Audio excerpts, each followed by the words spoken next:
Mary brings England again back to Catholicism. Now, we all know her nickname, Bloody Mary. Why is she called Bloody Mary? Well, Mary had burned to the stake around 300 reformers in England.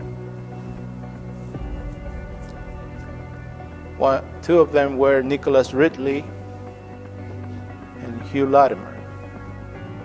Now, I don't know if you're familiar with the story of Hugh Latimer.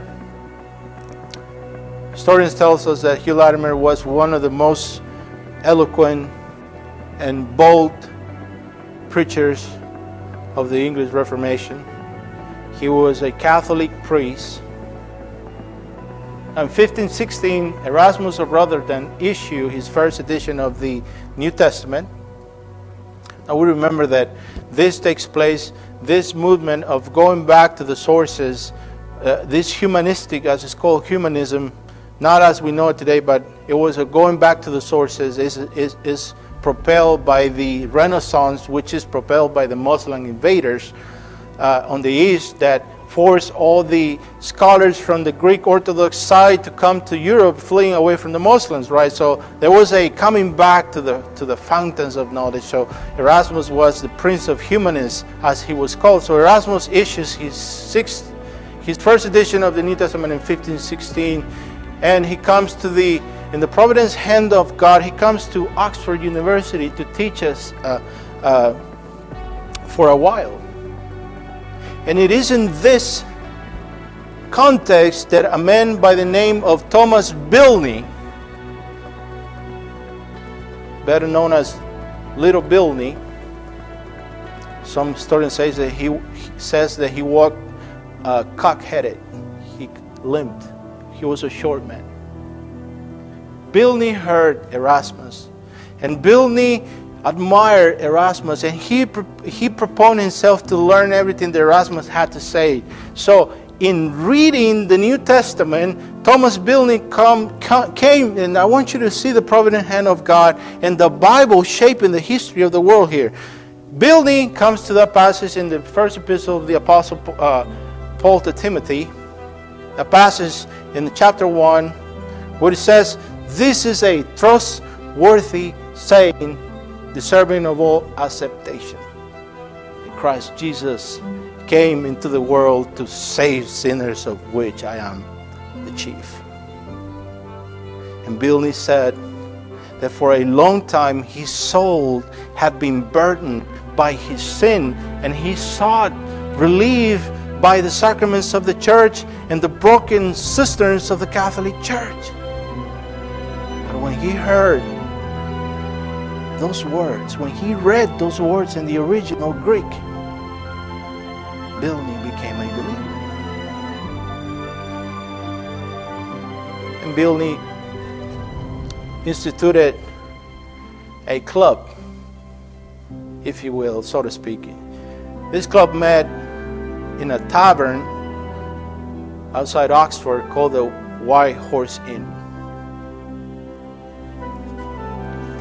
And Bilney dedicated himself to share his testimony with the students of Oxford. You got to remember, in this times, Oxford and Cambridge were bastions of theology. Theology was considered the queen of the science.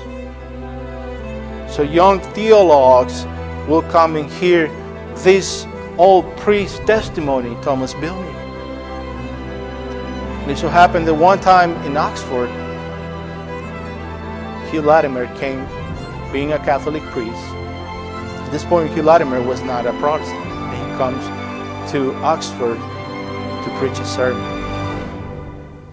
Historians tells us that Bilney heard and admired Latimer so much that he prayed to God that he will grant him the soul of Hugh Latimer, so that Hugh Latimer could preach the gospel. So you have Latimer preaching in the church. And once he was done, As Latimer was walking down St. Mary's Cathedral in Oxford, down the aisle, Bilney caught a hold of his rope and said, "Excuse me, Father Latimer, I want to confess my soul to you." And Latimer beckoned.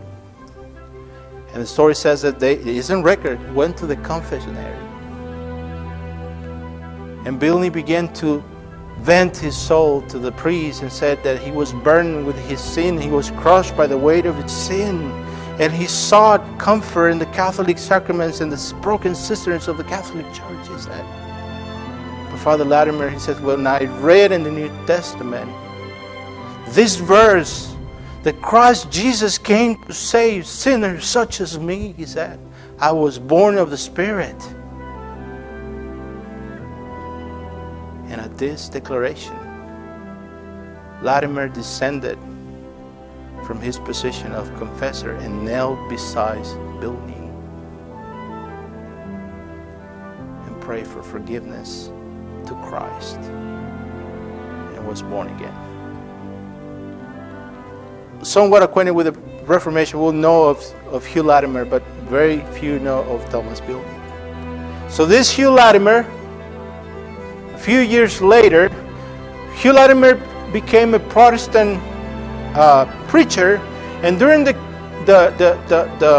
reign of Edward, he, along with Cranmer and other reformers, brought Reformation along with William Tyndale, who gave his life for the Bible as well. We'll see that later, but just passing through here,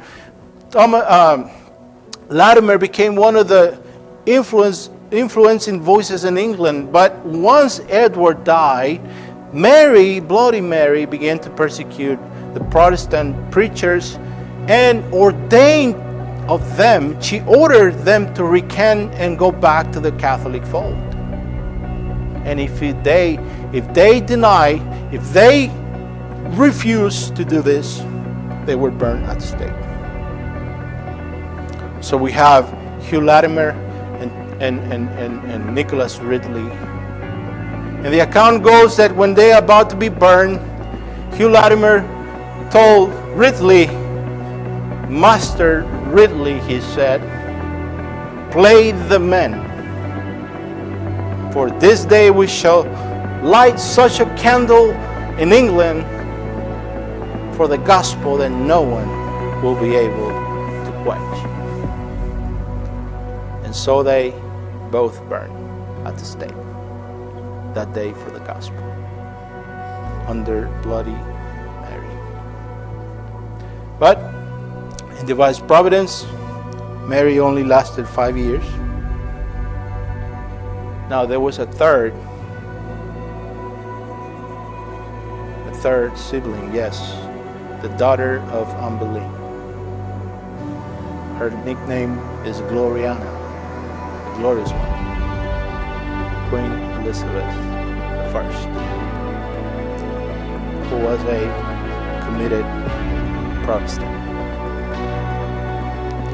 And with that note, we're going to stop here, and next week we'll see John Calvin's influence into the English Reformation and how Queen Elizabeth did not like Calvin because of John Knox. Okay, so we'll see that next week if the Lord allows.